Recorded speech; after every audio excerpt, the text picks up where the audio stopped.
Então, pessoal, né, vamos aqui para mais um contexto bíblico, agora de 2 Crônicas. E só para a gente dar uma pequena recapitulada aqui, 1 Crônicas vai terminar ali com a morte do rei Davi, e agora o seu filho Salomão vai lhe suceder.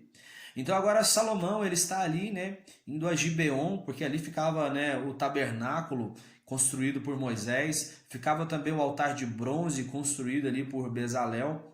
E foi ali onde ele tinha ido para poder oferecer os mil holocaustos.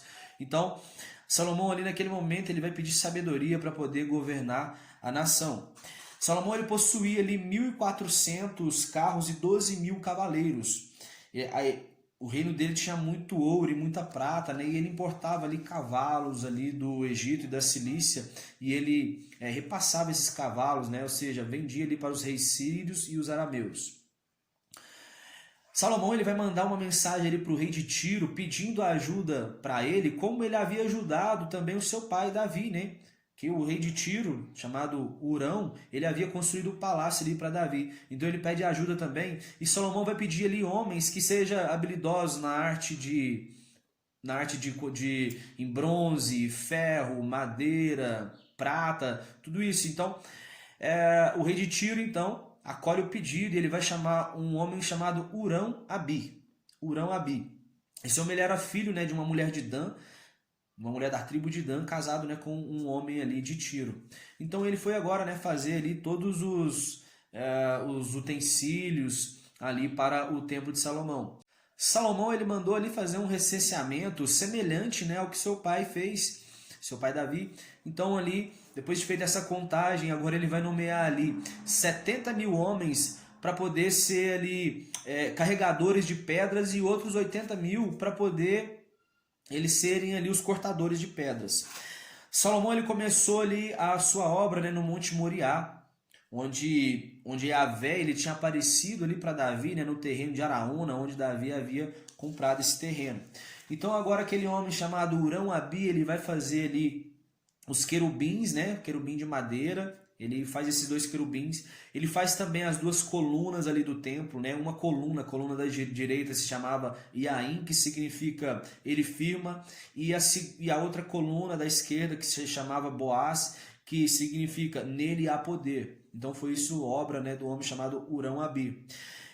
Salomão ele fez todos os utensílios ali da casa do Senhor, né? Tudo que precisava, a mesa dos pães da proposição, o candelabro, o incensário, as colheres, as bacias de aspersão, o cortador de pavio, tudo ele mandou fazer. Ele mandou também trazer tudo que seu pai, né, Davi havia consagrado né, quem fez todo esse transporte depois ali dos utensílios prontos foram os levitas, né? Ele sempre lembrou, porque eram os levitas que tinham essa incumbência de fazer esse carregamento. Mais precisamente, né, quem carregava os utensílios ali eram os coatitas. Depois disso, eles sacrificaram ali incontáveis, né, ovelhas e bois, né, por eles terem terminado de fazer esses utensílios. E eles também colocaram a Arca da Aliança ali. Agora a Arca da Aliança, exclusivamente o que tinha dentro dela ali, era somente as 2 tábuas com os mandamentos de Moisés. Não tinha mais o maná e não tinha, né, a vara de Arão. Então, os levitas, né, junto com 120 sacerdotes, eles entoavam, né, cânticos com canções, com trombetas. E eles cantavam uma canção assim dizendo, olha, porque ele é bom e a tua misericórdia dura para sempre. Então a Bíblia vai dizer que quando eles estavam cantando, a nuvem de glória do Senhor tomou toda a casa, de modo que eles tiveram que interromper ali o serviço. Então, né, em sequência, né, a glória do Senhor tinha tomado conta daquele lugar. Salomão, ele disse assim, olha, Deus ele me disse que ele habitaria numa nuvem obscura. Salomão diz que Deus falou com ele, falou a Davi que desde a saída do Egito não escolheu homem nenhum para poder ser líder de Israel. Olha só para você ver, desde a saída do Egito ele não escolheu nenhum homem, né, a não ser Moisés. Então o resto é algo assim, parece que não foi Deus que escolheu.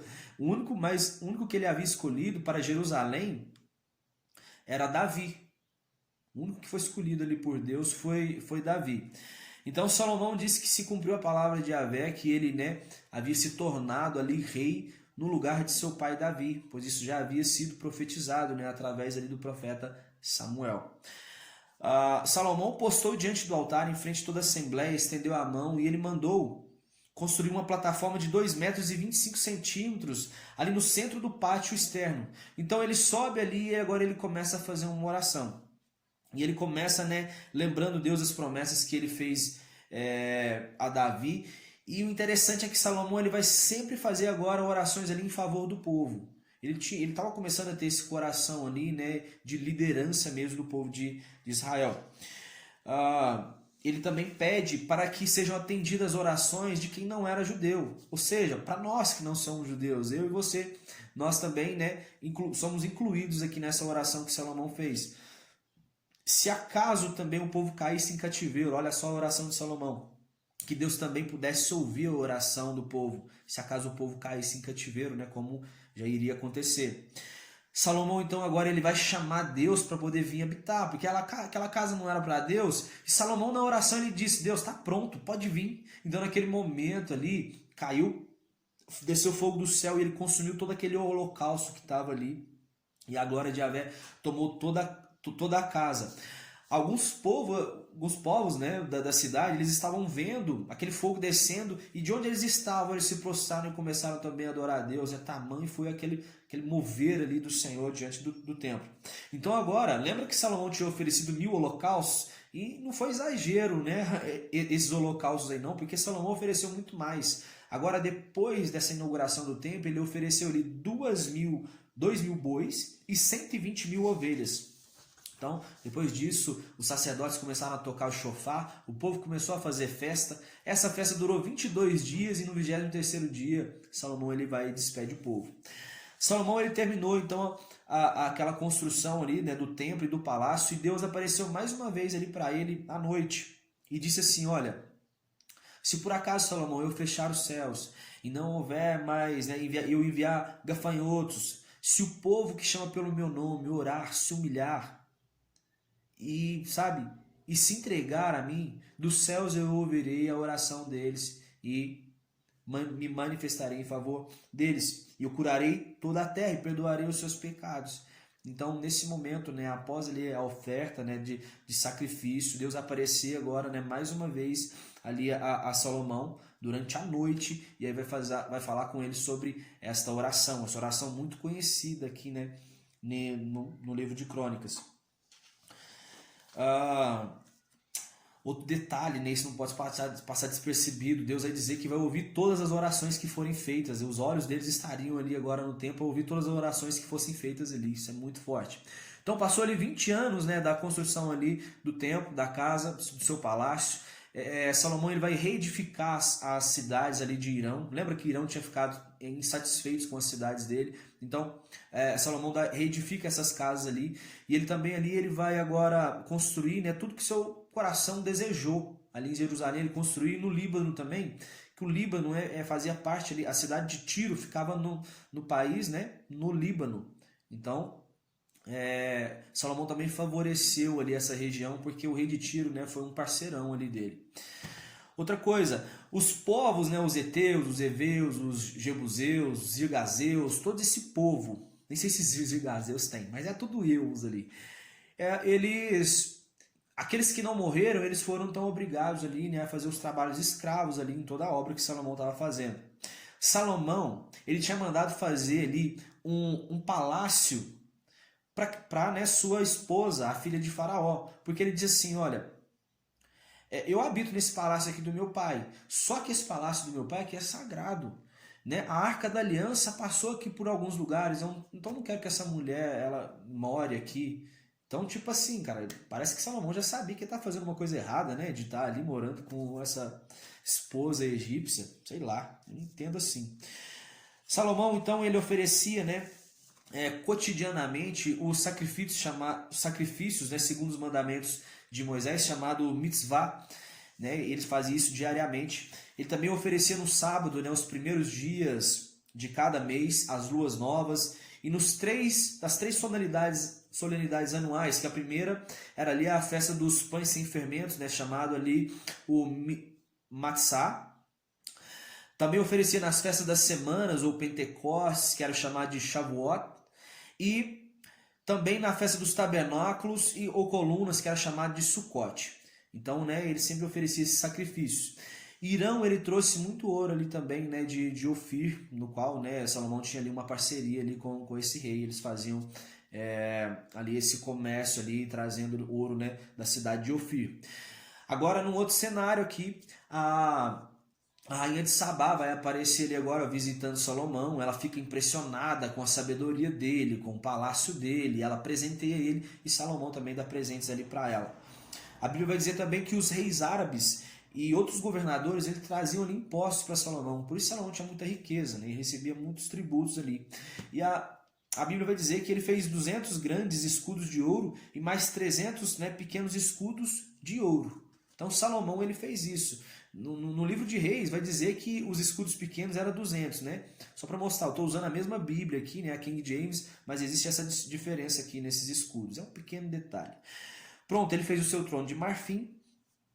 E, né, agora a Bíblia vai contar aqui, né, toda aquela história de Salomão, das riquezas que ele tinha, até culminar ali, né, na importação que ele fazia ali dos cavalos ali do Egito e da Cilícia e tudo mais. Pronto. A Bíblia relata também que os escritos aqui, as histórias de Salomão, estão relatadas ali nas histórias do profeta Natã, né, nas profecias do silonita Aías e nas palavras do vidente Ido. Registra, né, que tem mais escritos sobre eles nesses registros desses profetas aqui. Outra coisa, Salomão ele reina ali por 40 anos em Jerusalém e Roboão, seu filho, vai lhe suceder. Então, agora já entra o cenário onde Roboão ele vai se tornar rei. Então agora ele vai ali para Siquém para poder ser nomeado rei. Ele sai de Jerusalém e vai para Siquém. Acontece que chegando lá, o povo vai pedir para ele. Lembra que Jeroboão também estava no Egito, ele é chamado para o povo, né, para poder ir ali falar com Roboão, para proclamar ele rei. Só que o povo, antes de proclamar Roboão rei, ele vai dizer assim: olha, rei, o seu pai impôs a gente um trabalho muito pesado, né? Então não tem como você aliviar isso para a gente, não. Então Roboão pede 3 dias para ele poder pensar. Ele vai consulta ali os anciões. Os anciões dizem: olha, obedece o povo, sabe? Alivia para eles. Só que Roboão não ficou satisfeito e foi consultar seus amigos de infância. Seus amigos de infância pedem para ele: olha, impõe um trabalho mais forçado ainda para eles. Mostra que o seu dedo mindinho é mais grosso que a cintura do seu pai. Então, naquele momento ali, mal sabia Roboão que isso era o próprio Deus que estava fazendo ele ter essa disposição no coração dele de consultar os amigos de infância. Isso para se cumprir a profecia que o profeta Aías havia profetizado na vida de Jeroboão, que, né, fora seu servo tempos ali atrás. Ponto. Então agora o povo ele se revolta ali com Roboão. Ali agora, né, ele manda ali o seu chefe dos trabalhos forçados, Adonirão. O povo mata ele, né, e diz: olha, a gente não tem nada com a casa aqui de Davi. Então Roboão ele é obrigado agora a fugir para Jerusalém. Quando ele chega em Jerusalém, ele vai convocar ali um exército, ele vai convocar 180 mil homens de Benjamim e de Judá para poder ir, né, guerrear, tomar o reino ali de volta. Só que vai aparecer um profeta chamado Semaías, e ele vai dizer assim: olha, foi Deus que dispôs no coração, né, de você não dominar sobre, né, agora todo Israel, você vai dominar aqui só sobre Judá. Então assim, cancela esse ataque. Então Roboão ele acaba aceitando ali as palavras do profeta Semaías e ele cancela esse ataque. Roboão ele construiu cidades, fortalezas em Judá, né, ao todo 15 cidades, e ele armou muito bem a cidade. E assim manteve então o seu domínio ali, pelo menos sobre Judá e Benjamim. Os levitas, eles abandonaram, olha só que coisa, os levitas eles abandonaram seus bens e suas áreas de pastagens e foram para Judá e Jerusalém. Porque Jeroboão e seus filhos haviam rejeitado o serviço religioso dos levitas. Então o que estava acontecendo aqui agora? Jeroboão era aquele cara perverso, né, que tornou ali o reino de Israel totalmente pagão. Então os levitas já não tinham mais função ali. Então agora eles simplesmente partiram ali para o reino de Judá para eles poderem ter, né, as suas funções. Então olha só que perversidade que Jeroboão eles estavam fazendo, porque o povo lá em Israel, coordenado, né, governado por Jeroboão, eles estavam nomeando ali qualquer tipo de sacerdote que quisesse agora, né, servir nos altares ali pagão. Eles adoravam os bodes e os bezerros. Então Roboão, que reinava ali em Judá, por 3 anos ele teve ali paz, né? Porque ele estava seguindo ali os mandamentos de Deus. Ele vai casar ali com Malate, que era neta de Davi, e ele, mais tarde ele também se casa, e a gente já está fechando aqui, com Maaca, que ela era a filha de Absalão, né? Absalão que era filho ali de Davi. Roboão teve 18 esposas e 60 concubinas, e ele gerou ali 28 filhos. O seu filho Abias, né, que era com a sua mulher ali Maaca, a filha de Absalão, ele foi rei ali no seu lugar. E assim a gente termina essa primeira parte, já já a gente volta aqui com mais. Tamo junto, fica ligado, valeu!